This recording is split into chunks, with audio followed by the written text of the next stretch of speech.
Keep watching to the very end because the story you are about to hear will upend your political and religious beliefs.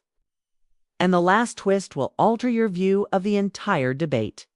Pope Leo XIV has voiced his opinion, asserting that some people identify as pro-life, while putting up with the inhuman treatment of immigrants in the U.S., and that a single statement sparked a firestorm in newsrooms and social media feeds. Within hours, the White House responded, and Press Secretary Karoline Leavitt vehemently refuted the accusation, claiming that the U.S. is enforcing the law humanely and rejecting the idea that brutal treatment is taking place.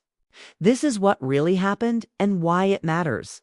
The Pope said that treating travelers, families at the border, and the most vulnerable people of society must all be taken into consideration when asked what it means to be pro-life in real life as opposed to merely in speeches.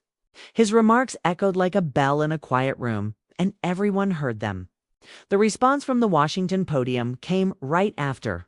Speaking on behalf of the White House, Karoline Leavitt stated, "No, the picture painted by the Pope is not what is happening here."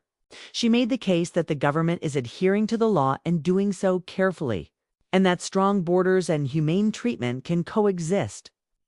The story now moves from a single quotation to a larger, important question: who has the right to define pro-life in public life?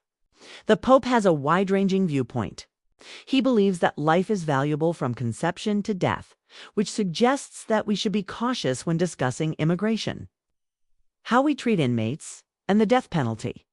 The White House viewpoint highlights the importance of treating individuals with respect while maintaining the rule of law, deterring criminality, and managing a sizable border system.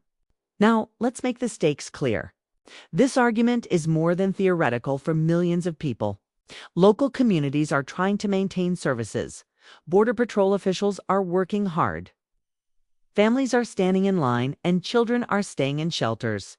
For religious people, it's also a test.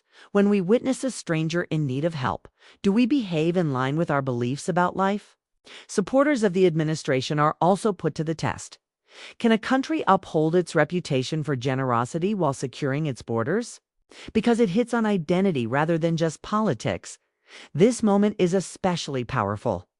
When a global leader contends that values should cover broader terrain, it might be challenging to define oneself by a single value. Because of this, the Pope was viewed as bold by some and unfair by others. You should be aware that disagreement does not always equate to disdain before making a choice.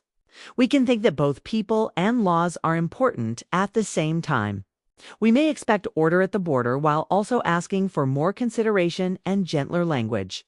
While having an honest conversation about what works, we can look for ways to reduce harm. If you watch this video through to the end, I want to leave you with 3 simple questions that you may use the next time this topic gets viral online. First, is the claim backed up by facts that can be verified? Second, does the policy help real people without hurting anyone else? 3, if this were your family on either side of the border, would you feel valued and noticed? We might be able to cut through the clutter and get closer to what is true and good by posing such questions. Did the Pope have a right to say what he did? Was it appropriate for the press secretary to raise an objection?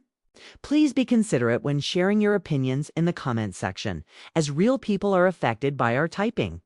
If you found this analysis useful, please tell a friend who is interested in both politics and religion, and subscribe so you don't miss our next in-depth analysis, such as this video. We appreciate you staying to the very end since we value your opinions. ****